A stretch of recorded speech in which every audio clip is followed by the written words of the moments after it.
Hello, dear friend. Thank you for hanging out with a couple of multiples today. We are your hosts, Drew and Garden System. We are a married couple that both have dissociative identity disorder, or DID. Our lives are both ordinary and uniquely complex. Perhaps you were introduced to DID in a movie or TV show, or maybe you have been diagnosed with the disorder, or you are a therapist that wants to learn more about working with a client that has it. Whatever the case may be, we are glad you are here to learn all about the various healing modalities that can be used to help someone heal traumas that led to DID.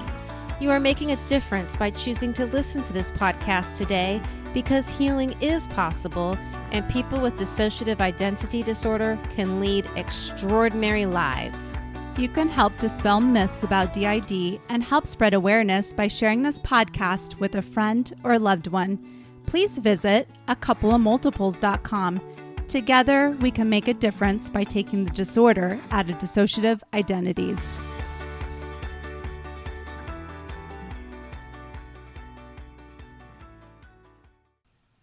Hello there, and thank you for tuning in to this inspiring 9th episode with Drew and Garden System, a couple of multiples. As you learned from our previous episodes, we are a married couple that were both diagnosed with dissociative identity disorder, or DID. We have both spent years in therapy trying multiple clinical interventions and other healing modalities to help us live our best lives possible. We can't wait to share our incredible healing journey with all of you. And what a journey it has been. Looking back, I'm so glad I was open to trying so many different modalities to help myself heal. Do you know why? Because they really helped. If I had just done talk therapy or CBT, cognitive behavioral therapy alone, to try to develop coping skills, I wouldn't have been able to reprocess my trauma, the underlying stuff, the root of it all, and I'd still be so symptomatic. Maybe it would be helpful to mention again what symptoms are so challenging in everyday life for people with dissociative identity disorder. And I think it would be worth talking about what CBT, cognitive behavioral therapy, is and why we don't believe one could heal from DID using only this type of therapy. But first, the symptoms that were most troubling for me were flashbacks, losing time, my head being loud, disordered eating, depression, anxiety, self-harm, and for a time period, feeling suicidal. How about for you, Garden System? And would you mind talking to these fine people about CBT, cognitive behavioral therapy? We have so many things to say about cognitive behavioral therapy, or CBT. Now, we are not knocking CBT. CBT is well researched and can be helpful. However, it is not the end-all be-all when it comes to healing interventions. As a good friend of mine once said, CBT is like a Band-Aid. Also, CBT requires a certain level of functioning in one's prefrontal cortex. All right, brain nerdette. Remind all of us lay people what the prefrontal cortex is. Great question. So, the brain has 3 main parts. There is your forebrain, midbrain, and hindbrain. They have other names that you may have heard before, but forebrain, midbrain, and hindbrain are the easiest to say. The prefrontal cortex is a part of your forebrain, which is in charge of your thinking. So if your thinking is not clear or distorted, CBT can help. Trauma, however, has the ability to turn your thinking brain off. Most people at the start of their healing journey are still dealing with their fire alarm from their amygdala screeching, "Danger, Will Robinson, danger." That's before my time, oldie. Lost in Space. They recently did a remake, you know. No, I don't, because I don't watch much TV, so maybe that's on me. Well, we have been awful busy making this podcast and working on our upcoming community, so not a lot of time to watch TV. Well, anyways, the amygdala is the part of our brain that lets us know when we are in danger, and it will reroute all energy to activating our fight-flight responses when it thinks we are in danger. So that means no more thinking. And it can get stuck in the on response, and the rest of the brain and body won't know that the danger has passed. So CBT is not effective if you're not using your prefrontal cortex. The trick is, it is not so obvious that people's prefrontal cortexes are down, especially when they've been living in a constant state of fight, flight, freeze, and fawn. So basically, you're saying that CBT isn't very effective if the person having trauma is having trauma responses. The big question then is, what is helpful to help a person, or really the person's brain, to realize that they are no longer in danger when they are indeed not in danger anymore? I think for me and my system, it was a combination of connecting with all my peoples in my system and getting everyone oriented to time and place, the here and now. This orienting to time and place tends to help stop some of the trauma responses. We are here, living in the safe neighborhood, with no one from the past in our current daily life. It's 2024. We have this great career. Life is different now. And for us, what trauma responses were still happening after getting oriented to time and place were alleviated by doing a few years straight of EMDR, or eye movement desensitization and reprocessing, which we will talk about in more detail in a moment. But first, I think it would be appropriate to note a huge misconception that came to be mostly because of inaccurate Hollywood media representations of the treatment of DID. Many outdated movies showed hypnosis as the main healing modality used to treat DID. However, the couple of therapists I have had over the past 14 years of my trauma treatment typically do not use hypnosis with especially newly diagnosed clients, because hypnosis basically causes the opposite of being grounded. And learning to ground yourself is one of the huge main tools one learns in order to orient to the here and now and feel more regulated. I have heard of therapists using hypnosis successfully with clients with DID that are much further along in therapy, especially for the use of calming and learning to relax. I know very little about hypnosis, although I once had a therapist tell me she had been using it on me. She had diagnosed me with what was then DDNOS, which would be OSDD today. I never knew she had used hypnosis on me, so it was done without consent. I know some therapists that use it, so maybe we can invite one of them to come talk about it more. I have some thoughts about grounding. Now, there are many out there that really struggle with the word grounding. People think of being grounded as the opposite of dissociating, yet sometimes people need their dissociation to a certain extent. You can't just expect someone to stop using the main coping tool that saved them. And as I've heard Dr. Jamie Marich say, in response to those insisting therapists must stop clients from dissociating, you are not that powerful. And this also goes back to reminding supporters and therapists to use the words your client uses. They might prefer terms like anchoring, centering, or orienting to the present instead of the word grounding. Now, we personally do not mind the term grounding, although we hated actually doing the exercises. I have to admit, as much as I hated some of the grounding techniques, they did work to help pull me out of being stuck in a flashback or to calm down sudden feelings of panic and fear. What are some grounding techniques that you use? The grounding techniques I use are usually fairly simple, because honestly, I can't remember anything really elaborate when I feel like I'm only partially here. I typically try to use as many of my senses as possible to feel more grounded. I will look around the room and name things that I see. Then I will try to purposely notice things I hear. The one that tends to help me the most, though, is using fidgets. I have so many fidgets and keep a variety in my purse and bags to use throughout the day. Feeling the different textures or clicking or moving parts of a fidget tends to get me grounded best. Also, I must say, when I'm distracted doing something important, like when I'm at work in the middle of singing songs with the children or reading them a story, I'm grounded. I'm present. Work forces me to be present, as hard as it is to go and be there at times, especially when struggling with flashbacks. What are your favorite ways to ground? It depends on exactly how dissociated I am, where I am, and who else might be around. At a work meeting, for example, I may just do my best to make my eyes move around the room. I might count the number of ceiling tiles or the number of slats in the blinds, for example. I might focus on another person and just notice what they are wearing, from their shoes to their jewelry or accessories. So basically you stare at people. Discreetly. I'm pretty sure I've been on the recipient end of one of these, quote, grounding stares. I wouldn't use the word discreet to describe the stare. Anyway, continue.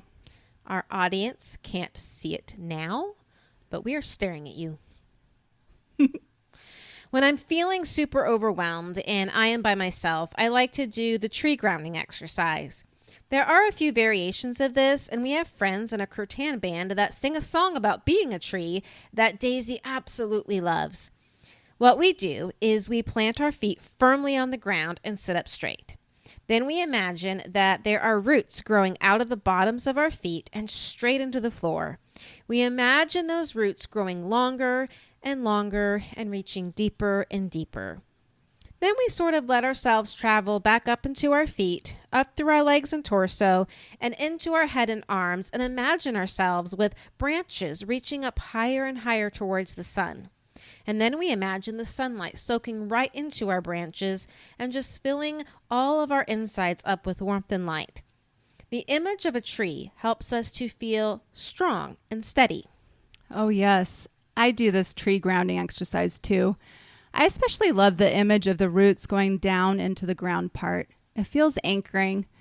I'd also like to add that moving our body in general is grounding, whether it's taking a walk or stretching or running around the house with the kids. It seems to bring us back into our body. Also, over the years, I've worn jewelry, bracelets, rings, and necklaces, and have used them as anchoring objects. So when I put the jewelry on, I mentally attach something important with the object, like I am safe, or I will use my voice. This way, when I see a fidget with my jewelry throughout the day, I will be reminded of the thought I have attached with it. Oh, that reminds me of a recent time when I did something similar. There was this one morning where I'd actually gotten out of bed on time and was even early getting the kids to school. I just about choked on my water. Oh boy, she's giving me the death glare now. Right. So if you remember all the way back to episode 1, we talked about our difficulty with flashbacks in the morning and how hard it was to get going. Well, on this particular morning, we were ahead of schedule and the flashbacks started while we were driving. And this is an example of how dissociating can be helpful. We were able to have a part, finish driving the kids to school, get a message to our therapist, and even drive to work despite the ongoing flashback happening. We used a lot of skills that we already knew, yet they weren't enough that morning. We got our car parked first and started messaging and reaching out to our support system, yet the flashbacks were getting worse and we were spiraling into a complete panic. We had stopped messaging everyone because we couldn't keep up. We were too far dissociated despite all of our attempts to get grounded. Our therapist ended up calling us. And she's a smart one, so she did a great job identifying who was out and triggered and started walking us through some of the things we already discussed here. She gently urged us to reach out and just touch the steering wheel. It was only about 2 or 3 inches away from us. We sit close because we're short and can't reach the pedals otherwise. Yes, you are adorable. Fun size. But even that small movement in that moment seemed to be monumental to do. Our little actually shouted at our therapist that she didn't want to do that. And our therapist responded, okay, and didn't force it. Our arms were actually wrapped around our own torso, and even though our therapist couldn't see that, she then suggested touching our own shirt. That worked, because we were already doing that technically. But now we were noticing that we were touching our shirt. And in doing so, we ended up looking at our shirt and we realized that we were wearing one of Drew's shirts that morning. We do like to steal her clothes all the time. Yeah, the best thing is when I'm looking for something and I'm like, wifey, where is... And then I notice she is wearing it. Okay, so yes, you were touching my shirt that you were wearing. Yes, and we told our therapist such, and she told us to imagine that Drew was hugging us and to feel the shirt all around us. Almost immediately, the flashbacks were gone. The panic was gone, and we were filled with instant relief. We had gathered up the sides of the shirt in both of our fists and just held it tightly, and we were able to remember all the amazing changes we have made in our life. We knew we were going to be okay. And our therapist encouraged us to drink some water after that. She always encourages us to drink water after therapy or right after doing EMDR and other healing modalities. Aw, that's so sweet. I love that story. I love you, wifey. Oh, yeah, the drinking water thing is important. And I think it is also important to point out that food and eating is pretty grounding. To some, the overuse of this, quote, grounding technique is not so helpful for health. But I know Garden System has put things like oranges in the freezer to have it be a grounding sensory thing. The oranges were, in actuality, a buffer from self-harming. Instead of actually hurting myself, I would take the frozen orange from the freezer and just squeeze it tightly. The coldness from the orange would simulate the same feeling I got from self-harming, but did not actually physically harm me. Oh, and here I thought you were eating yummy cold oranges. I think it would also be pretty therapeutic to chuck frozen oranges. I did have one woman I was seeing tell me to smash blocks of ice with a hammer outside. Besides it being a bit of a spectacle for the neighbors, it was pretty empowering and did release some of that numb, frozen anger. The one thing I used for a while in place of self-harm was drawing on myself with a pen. That really did help. I think it's good that we are talking about the things we did to deal with the urges to self-harm from the earlier phases of our treatment. There are some that would be really quick to hospitalize someone for self-harming, but that's not always necessary. Self-harming may happen. It may happen a lot in the beginning of treatment. There is a lot that can be explored when self-harming is a part of the picture. Which part is doing the harming? What are they hoping it will accomplish? What beliefs does that part have about themselves or the system as a whole? This is where that orientation to the present can be helpful. Some parts harm the body as a punishment to others who are telling the secrets in therapy. They may believe that they are protecting the entire system from death by trying to bully the others into silence. There are so many reasons for self-harming. And I will add this because it makes me so angry when I hear others make this claim. Self-harm is not about seeking attention. Typically, it happens in secret, and the evidence is hidden from others by harming in places you cannot typically see, covering it up with makeup or clothes, or avoiding going out. It is important to not judge or jump to conclusions about why someone is self-harming. Right. For me, my self-harm was about self-hatred. Over the years, I had internalized what was happening to me, thinking it was my fault. The things happened because of me and who I was. So I had grown an enormous amount of hatred for myself. The thing that I think really helped was developing a secure, healthy attachment with my therapist. When that secure, healthy attachment was being established, I began to believe that I was and am a worthy, worthwhile person. And I can say today that I really have love for who I am and what I'm doing in this world. It's such a good feeling. I no longer self-harm. Yes, parts can get to feeling like I am bad or I deserve to be hurt, and they are continuing the abuse from the past. It can also be a way of grounding. You're so numb and disconnected, and the act of self-harming makes you feel something again. Holding the frozen orange essentially did the same thing for us. It brought us back in some ways. We also held ice cubes to do the same thing as well. The orange was better than the ice, in my opinion, because of the scent. It stimulated more than one sense. I do want to note that while ice can be helpful if you choose to go and hold it, but I do not recommend that a therapist place ice in someone's hands without their permission. You don't want to try and shock someone out of dissociation. When someone is in serious dissociation and you are trying to reorient them back into the present, it needs to be done with care and ease. You have to go slowly, which is why I like simply moving my eyes to look at different things. Gives the person time to sort of come back online. Right. The couple of therapists I saw during my 14 years since I got diagnosed knew to be gentle and for us to go about things slowly. Slow is sometimes fast when it comes to trauma work. If one goes about this work too quickly, it can be re-traumatizing and triggering and can set a person back. The very first thing we did in therapy was utilize writing. It was hard to talk and verbalize about things, mostly because we were told not to tell, so writing seemed a little bit safer. My therapist got a bit of information at a time, mostly through writing or emailing in the beginning.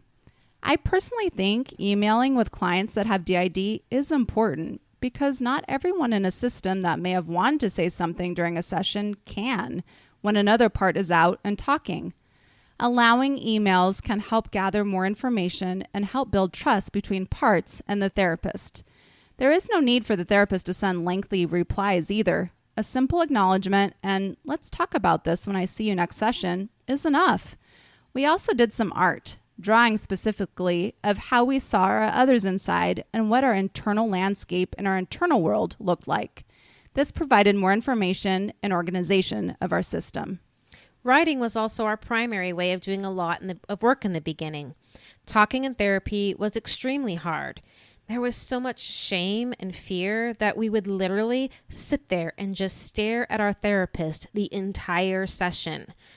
Writing out an email and sending it in between sessions ended up being extremely helpful for our therapist because, as she likes to remind us all the time, she cannot read our minds, although we believe she can sometimes. I also want to reiterate about this permission to email our therapist between sessions. While each therapist will have their own boundaries, flexibility in some of these things is necessary when working with DID clients. We also did a lot of writing in our journal, which we would then bring to our therapy session. It allowed parts to get out thoughts and feelings, and by the time we brought it to therapy, we couldn't remember what we wrote, so it eliminated a lot of the fear and shame in sharing things. We, of course, would not read it out loud. We would just hand it to our therapist. We do recall her once trying to not take it from us, as if that would make us read it to her. We knew what she was trying to do, and we just set it down on the ottoman between us, and we had this stare-down session until she finally rolled her eyes, picked it up, and read it, although she was also not allowed to read it out loud. There might be this desire to push the client to communicate in certain ways, but if the client is not ready, then they are not ready. We are grateful that our therapist always met us where we were at. These days, while there is still a lot of staring in silence, we don't need the journal anymore. Just a little time and space is all we need to get our words out. It can feel frustrating to both the client and therapist with long periods of silence, as if you are wasting precious session time. Clients might feel like they're wasting their money, and therapists might be wondering if they are not really a good fit, or can they ethically charge someone if it feels like therapy isn't happening. I promise both client and therapist that it is not wasted time. It is not about lack of therapy skills, and yes, your dollars are still well spent, even if you don't speak. As we all know, communication and the therapeutic relationship building is so much more than the talking that may or may not happen in session.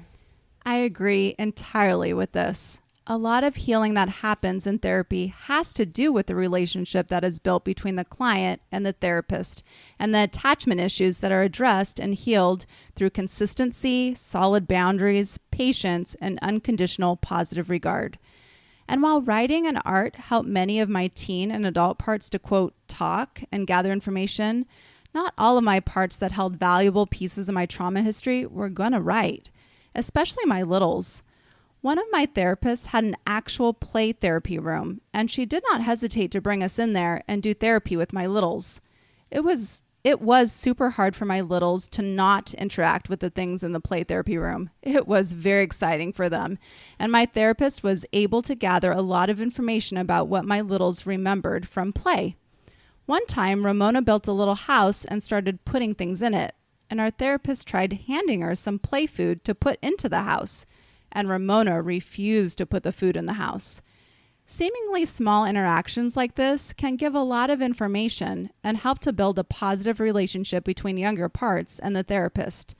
She would also engage my littles in therapeutic games that required some communication and gave my littles practice being assertive. And just like she would with an actual child, my therapist would let Ramona and other littles that came out in the play therapy room to pick a prize off the prize wall at the end of the session. These positive experiences helped Ramona and my others to want to keep coming back, sharing more of ourselves and processing some of what had happened in the past through play. As any play therapist will tell you, play therapy is not just for kids. Play therapy can be extremely important, especially for those parts that don't play, are afraid to play, or who find shame in being playful. Jenny used to hold the belief that she was not allowed to play. This translated over to adult parts who believed that play was a waste of productive time and childish. Memories of play from our childhood might be tainted with memories of fights between family members, getting in trouble for being messy, and any number of things. We had a number of different incidents that made the idea of playtime scary for Jenny. She once tried to play with some neighborhood kids, and she was enthralled with the play kitchen this other little girl had in her garage. Now, our mother had forbidden us to play with this little girl, but that play kitchen was so tempting, and we didn't have one of our own. We went over there one day, and a much older girl was over there playing too. We don't remember what happened to spark the fight, but Jenny remembers running for her life as this girl, more than twice her age, and the other little girl were chasing her and threatening her. These girls eventually caught us and attempted to hurt us. We were saved by a neighbor who came running out of the house to chase the girls away. Convinced it was our fault and that we were going to be in trouble, we also got up and ran straight back home without letting the neighbor check on us. That neighbor didn't tell our mom until several days later, and of course we hadn't told her either.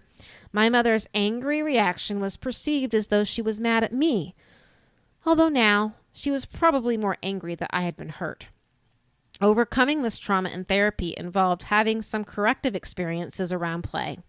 Some of our adult parts convinced Jenny to try playing cards with our therapist, and she eventually did so. Winning a couple games of Crazy Eights against our therapist did a lot to boost Jenny's confidence. Another great healing modality that therapists have used with me when talking was hard is sand tray therapy. The first therapist I saw that used this modality with me had an entire sand tray room.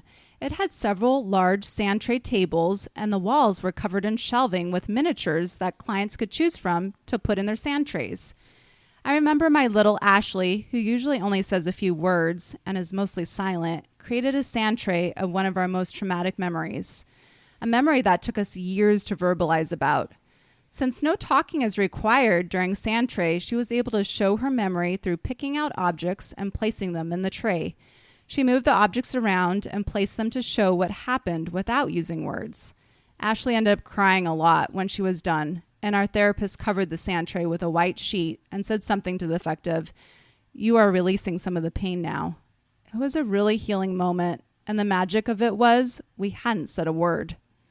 For so many of our traumas, there just really are no words to encompass what we went through. Talking is great and has a lot of benefits, but sometimes just talking about something isn't healing, but rather re-traumatizing. I think that clients and even some therapists think that you have to retell your trauma or talk about it in order to process it.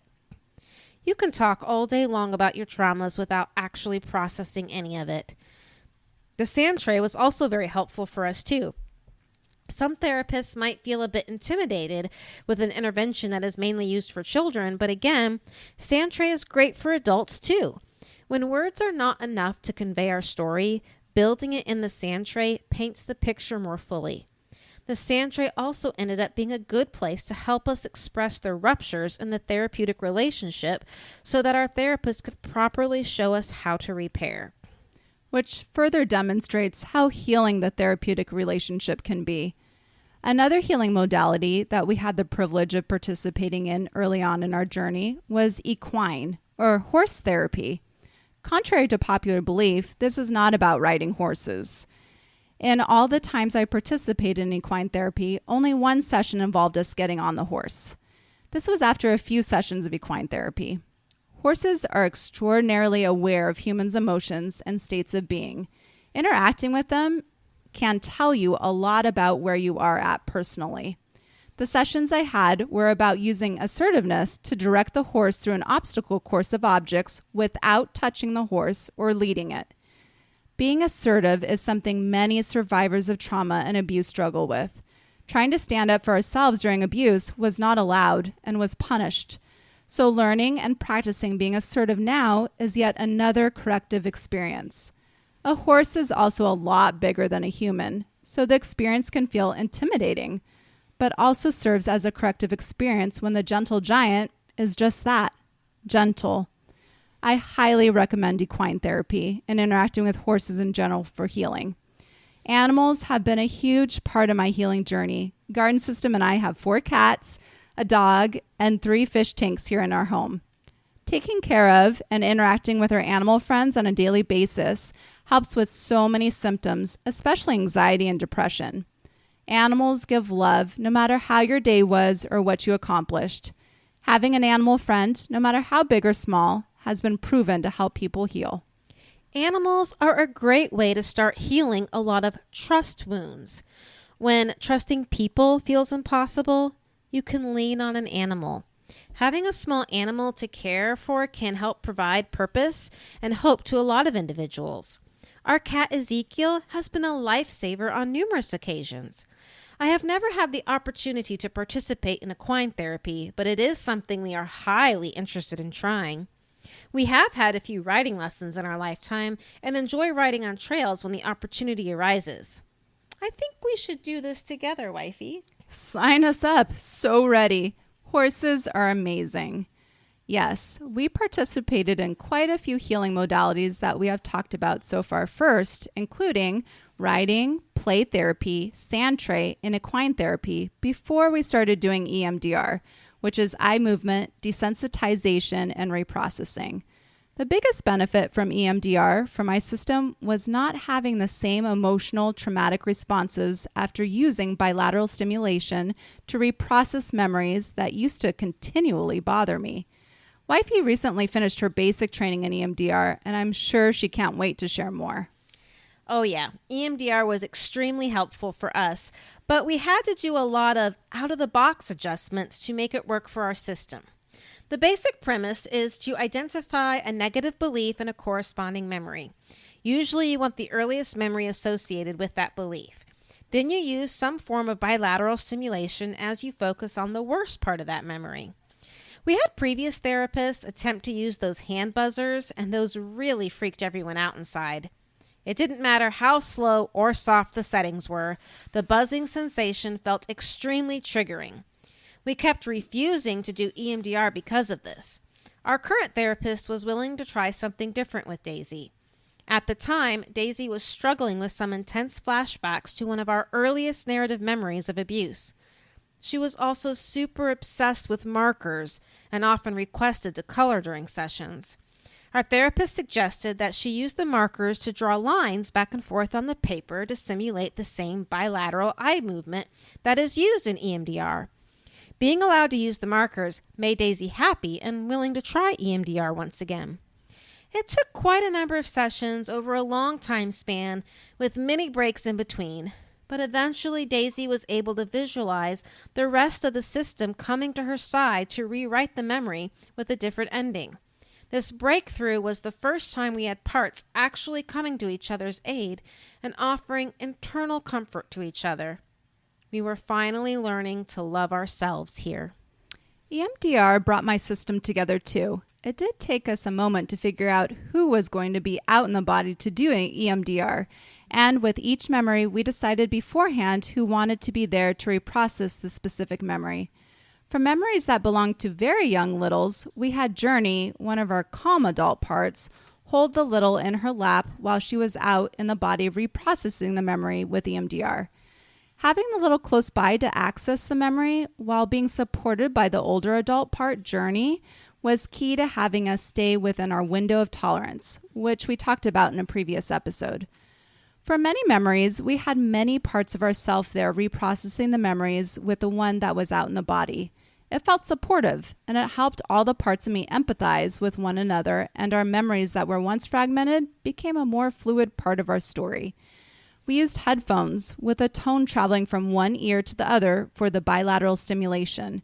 We also tried the hand buzzers, which we didn't like at all for the same reasons Garden System expressed.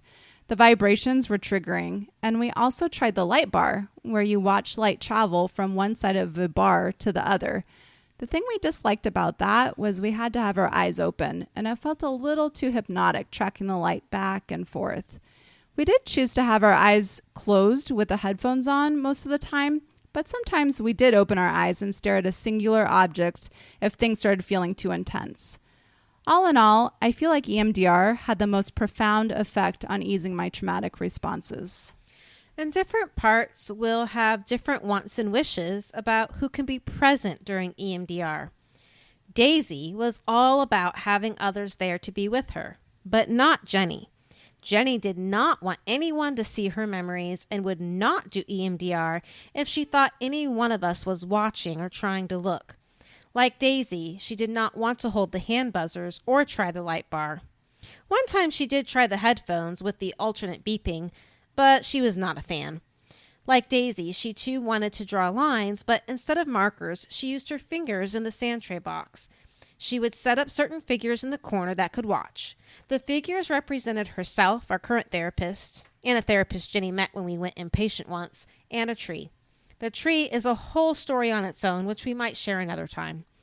Then she used the fences to block them off in the corner of the sand tray. Then she proceeded to draw lines from left to right in the sand. Our therapist would often check in to see if anyone else in the system could be with Jenny, mostly because Jenny was scared, but Jenny always refused. Jenny spent a lot of sessions trying to work on this memory, but she kept getting stuck because the memory terrified her so much.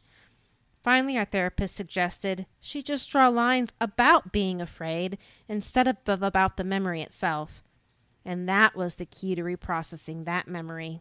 Jenny had a breakthrough in just one session and started holding her hand up and saying, "I'm not scared." Regaining her power over the memory is just what she needed. Every time after that, when her flashback would start, she would shout, "I'm not scared," and the flashback would immediately stop. Jenny still has more to do with EMDR and her memories, but the worst of the worst is now over. It's good to be in that place. And what we really want to say to everyone out there is that it is possible to get to a better place, to feel better, to not have the same trauma responses the rest of your life. EMDR and some of these other healing modalities we mentioned can be intense at times and does stir things up. However, hanging in there and sticking with it, trying new things and feeling the feelings that come up as they come up are worth the benefits later. By participating in these types of therapies, you learn your own strength and you develop confidence. And most importantly, you develop love and respect for yourself and your system of parts. Absolutely. Healing does take time, effort, and a lot of patience. It should not take decades, though. Talk to your system, and if you feel like you need to try something different, listen to your parts. Sand tray wasn't something my therapist suggested. I heard about it and asked her for it. She went out on a limb and bought one for the office, even though she had no training in it and felt nervous about doing it. She was willing to step outside her comfort zone for us, which gave all of us permission to step outside our own comfort zone to try new things too. And all of you out there listening, whether you are a client or a therapist, you too can try new things. So what do we have in store for our next episode? Well, I think we should do multiple more cool ways to heal because we haven't talked about music therapy, yoga, drumming, and newer technologies that exist like the quantum energy wellness bed. Oh, and the anger wall your system experienced. Oh yes, the anger wall. We have quite the story to tell about the anger wall. Now that was an experience. That was one of the very few times that every single part of us was present for at the exact same time. We will definitely have to talk about that next time. We also are lining up a few more guest speakers to talk about their healing journeys with dance, art, and other creative options. Could you believe that there are only 3 more episodes left for season 1? But we are already super excited for season 2 of A Couple of Multiples. We are also working hard on adding some of the extra options that we have been pulling all of you on from our website. At acoupleofmultiples.com, on our resources tab, we have a poll up asking what sort of premium content all of you would be interested in. It seems everyone wants a little bit of everything from extra episodes with live Q&As to educational courses and a private online community. The community is definitely in the lead in the polls. We are doing our best to make that a reality for everyone. There is a lot of legwork, research, and legalities to be taken care of. But when it is ready, We will let you know through our mailing list. You can sign up for our mailing list via our website, acoupleofmultiples.com. Make sure to add our email, admin@acoupleofmultiples.com, to your contact list. Once you sign up, it is important to confirm your subscription. You might have to check your spam box. Make sure to open up the first email, scroll down, and click Confirm Subscription. We can see that there's a number of you who are still unconfirmed.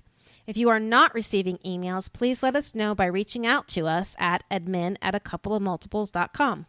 Thank you for hanging out with A Couple Multiples today. From your hosts, Drew and Garden System, thank you for listening to A Couple of Multiples, the reality of dissociative identity disorder. This podcast is intended for educational purposes and is not a replacement for therapy. Listening to this podcast does not constitute a therapeutic relationship with the hosts or any potential guest speakers. If you enjoyed this episode, please leave us a review. We would love to hear what you enjoyed the most. You can visit our website at acoupleofmultiples.com for additional information and resources, and to also subscribe to our mailing list to receive future updates. Remember, you matter and are loved for being all of yous.